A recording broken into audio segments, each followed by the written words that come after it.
Strong refutation of gun and drug laws.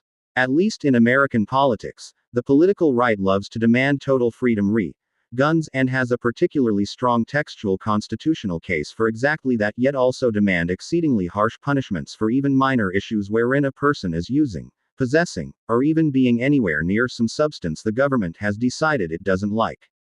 In American politics, the political left is the opposite, demanding near total freedom substances despite, to be clear, a clear constitutional case protecting access there while demanding ever more draconian punishments for any issue they don't like involving certain tools they don't like.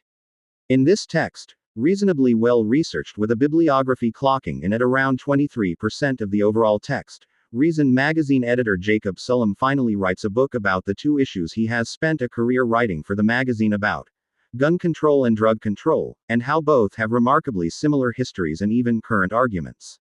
Sullum shows how both ultimately come from racist and classist origins and actively have racist and classist causes and effects even in today's society.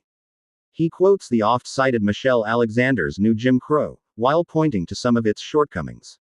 He cites others across the ideological spectrum, showing the strengths and weaknesses of several different ideas through the course of both early American history up through history as recent as 2024. Ultimately, this is not even that arguably the strongest takedown of both regulatory schemes of yet encountered in book form, and the fact that Sullum did it with two topics, and shows how closely they are linked, despite both American political parties handling each very differently, at once shows just how much of a master logician he is. I mean, I consider myself reasonably well versed in various forms of debate, but here Sullum may as well be Neo upon discovering that he really is the one, effortlessly slicing through counter-arguments as if they were no more substantive than the hot air coming out both sides of Joe Biden's mouth. And yes, yet again another libertarian-based book, and another book where former U.S. Senator and now former President Joe Biden is cited, and showing how wrong he was, seemingly more often than any other U.S. president, including the current one as I write this review just over a month before publication of this book. The other similar book being Radley Balco's excellent 2013 book Rise of the Warrior Cop. If you're at all interested in gun control or drug legalization in the US, from any position and any angle, you need to read this book. Even if just for opposition research.